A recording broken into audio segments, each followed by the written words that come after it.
Okay,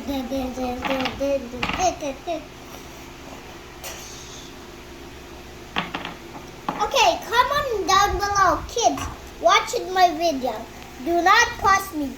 Okay, so we had the black this one. You already know why it's called the jig lure. And this is called the jig because it sinks, and then you need to pull it up. And then this lure has scratches, okay? See? Scratches. It's kind of white. But we had the black like this jig, but it had scratches too. But we did this to it.